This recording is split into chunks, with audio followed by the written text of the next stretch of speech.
February 6th, 2010, 2 weeks after the passing of Ellis.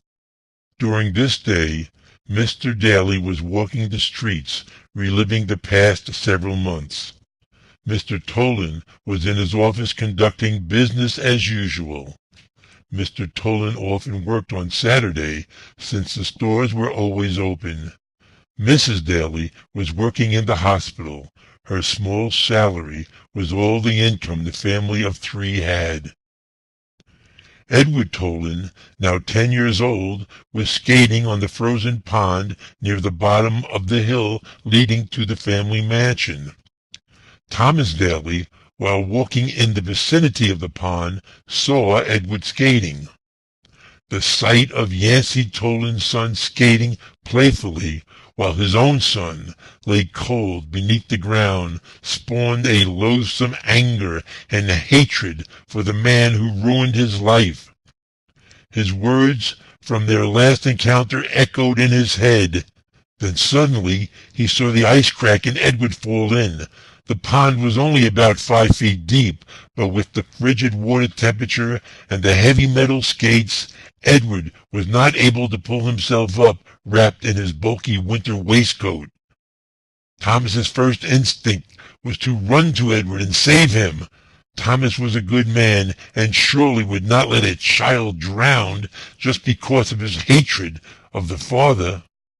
But Thomas was no longer the kind and benevolent man he was only a month earlier. His hatred for Yancey Tolan stopped him in his tracks. When Mrs. Tolan could no longer see Edward from her picture window view, she rushed down to check on Edward. When she got to the pond, she found Edward's bright green coat shimmering below the clear, cracked ice. She also saw Mr. Daly several yards away, sobbing uncontrollably because he let his hatred consume his basic human goodness. She screamed, "Edward! Mr. Daly! What are you doing? Why did you try to pull Edward to safety?" After seeing Mrs. Tolan frantically trying to retrieve Edward, Mr. Daly approached the pond, and with the two working together, they pulled Edward from the frozen tomb. Edward's lifeless body lay on the snow beside the pond. On February the 6th, only 12 days after Ellis died from diphtheria, Edward lay drowned. The whole family was devastated and distraught. Mr. Tolan's grief was inconsolable. Edward would no longer be Yancey Tolan's link to posterity. After Yancey Tolan was able to console himself, at least to the point where he could talk, he approached Thomas Daly with a hatred matched only by that of Thomas himself.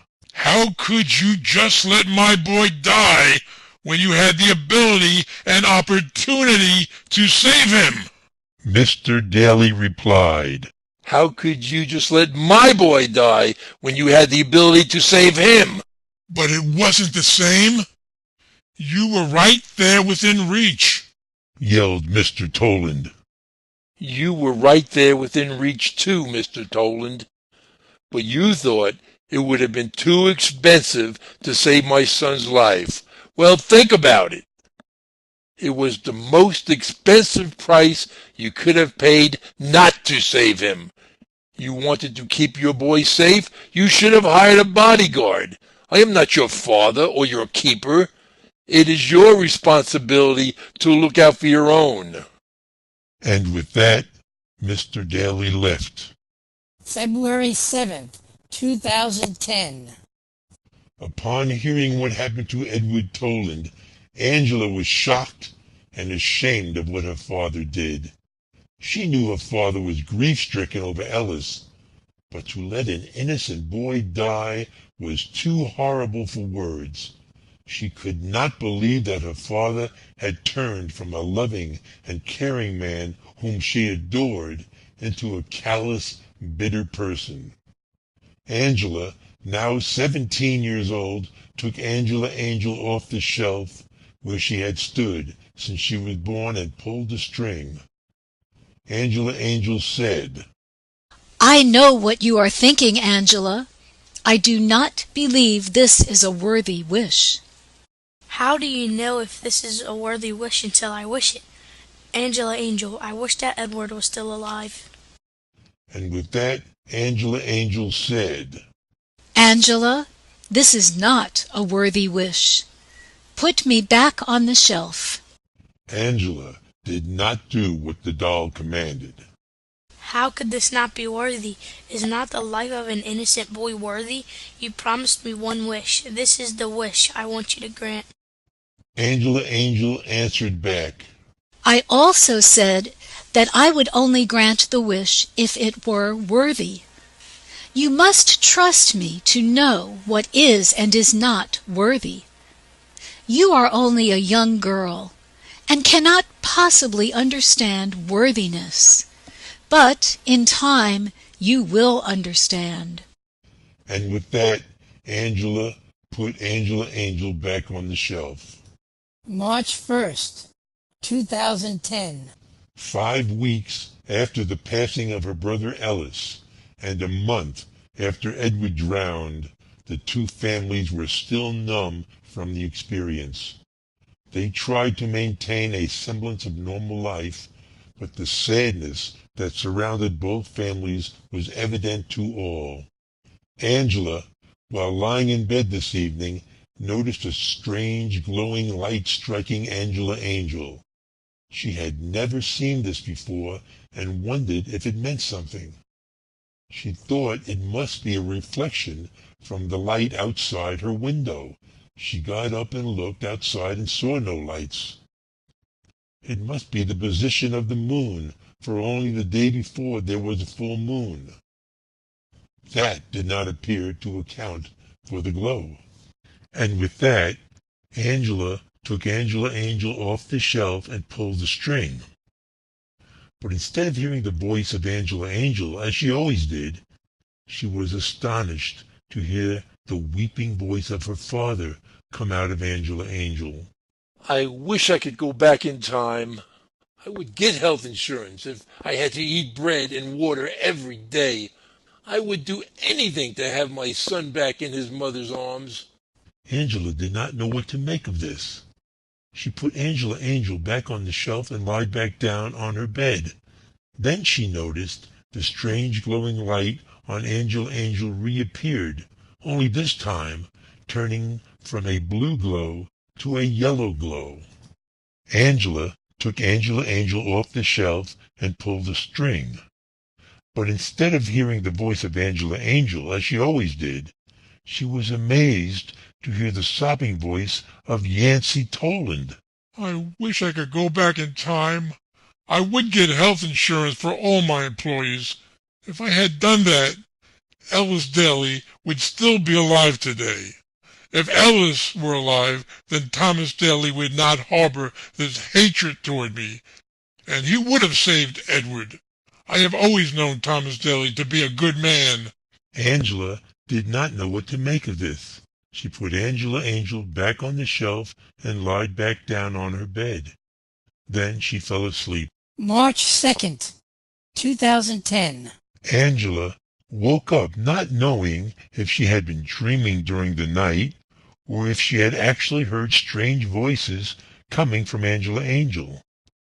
Angela, still 17 years old, took Angela Angel off the shelf where she had stood since she was born, and she pulled the string. Angela Angel said, "I know what you are thinking, Angela." But this time she did not tell Angela her wish was unworthy. Angela Angel, I wish that you would take Mr. Yancey Toland and me back to April 2008 and keep our memories of these events during these past 2 years fresh in our minds. And Angela Angel said, "Angela, this is a worthy wish. I will grant you that wish, but you must understand what will happen.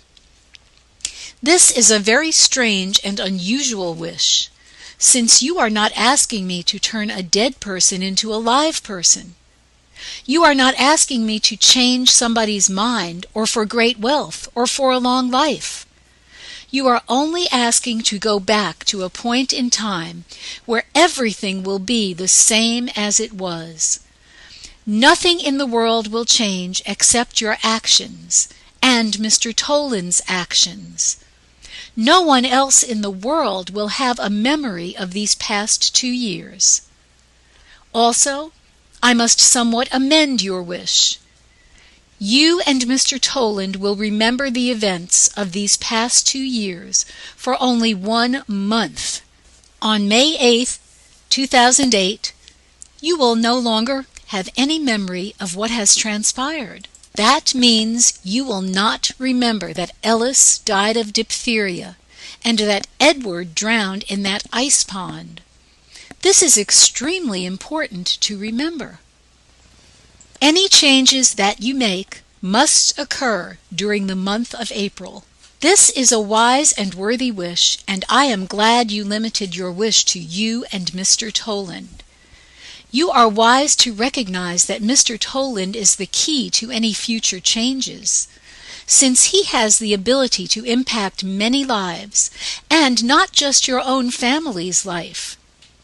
Remember, nothing will change from what has already happened, except what you and Mr. Toland change. Of course, when you go back in time, your appearance and bodies will revert back to younger bodies with the older memories. You will be 15 years old again. My wish will have been used, and I will no longer talk to you. My pull string will appear to be broken after years of faithful use. And with that, Mr. Toland and Angela were thrown back to April 2008.